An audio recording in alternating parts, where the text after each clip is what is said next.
Welcome back, guys. I'm Dave, if we haven't met, and this is the Wasatch Moto Co. YouTube channel. And today we're going to be working on my Duramax.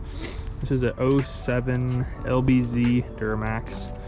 And I'm going to be replacing this, well, not replacing, I'm going to be installing this Kryptonite Idler pitman arm bracket. So I'll show you where it goes. So this bracket will help your truck from wearing out, like the lower and upper ball joints, the pitman arm, the tie rod ends, all of that stuff. This will kind of make sure that there's very minimal play, and it will also make sure that your truck stays in alignment after you get it lined up. So ultimately it will affect, you know, how your tires wear. So this is a huge upgrade, and I'm going to show you how easy it is to install. So these two will attach to your pitman arm bracket. So we'll remove the 2 bolts, slide this bracket in place, reinstall. And these holes are actually here for, if you don't have access to a welder, you can still install this.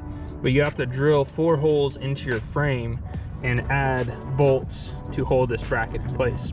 They recommend welding this in place. So what we're gonna do is we're gonna put those 2 bolts in, and we're gonna put a big fat bead, as much as we can, on here, and that will hold this bracket in place, and it will never come off of the vehicle. All right, so the first thing we need to do to access that pitman arm is remove this skid plate. And this is a 15, these are 15 millimeter bolts here.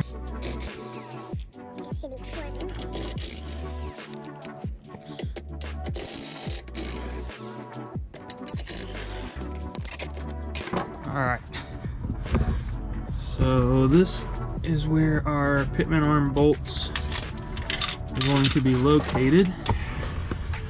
Pretty easy to get to. I didn't even have to jack up the truck or anything. These are a 21 millimeter, and there is a nut on the back side. So we're gonna hold this in place on the back side here. Let's zip this one off. All right, there's one. Curious to see if we could put this bolt in. So if you're worried about this moving when you take it out, what you can do is slide this bolt in first. That will ensure that the pitman arm doesn't drop or move once you take this second bolt out.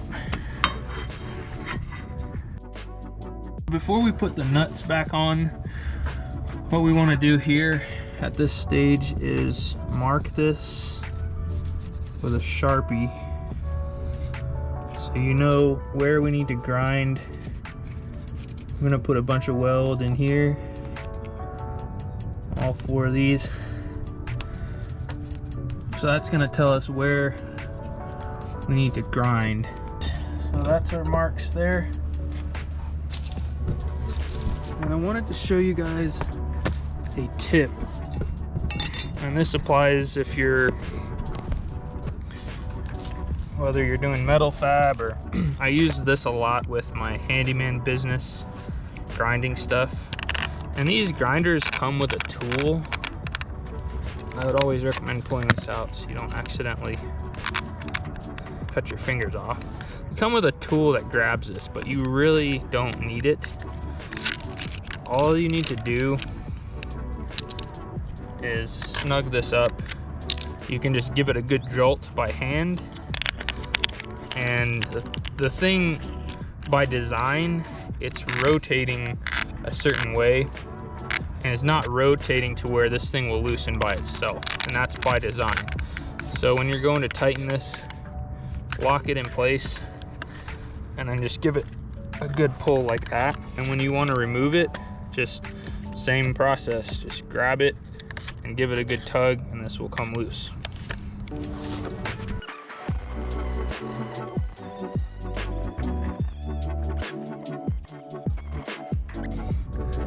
So we're ready to put this back up. Perfect. Top and bottom, just like that. And then we'll get our nuts put on the back side. Washer first, and then the nut.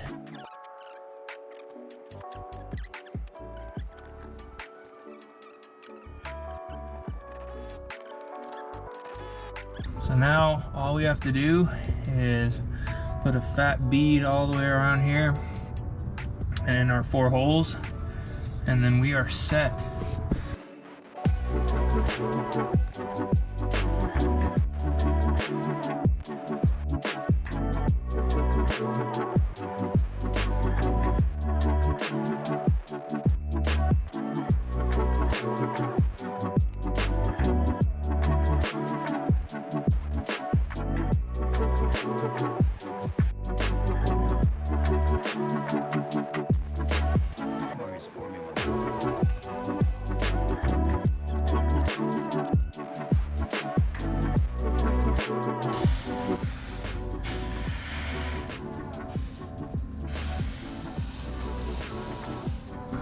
Alright, so we got that, some big old fat beads on there. It's not the prettiest, but who cares as long as it's strong. So that's pretty much it. We're gonna do a little bit of undercoating down here.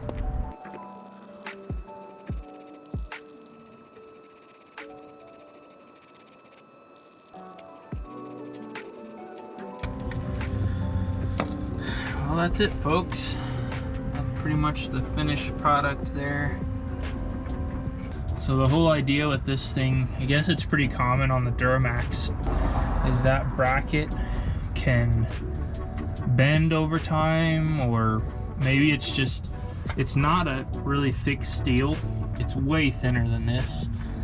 So if you hit something really hard, you know, it can jolt the steering wheel and bend that bracket.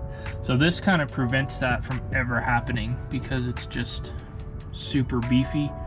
And like I said, it will make sure that your ball joints, your tie rod ends, all that stuff doesn't wear out nearly as fast. It's not to say that they will never wear out, but you know, if you have to replace it 7 years from now instead of 3 years or 2 years, that's a huge win for this $80 piece of metal.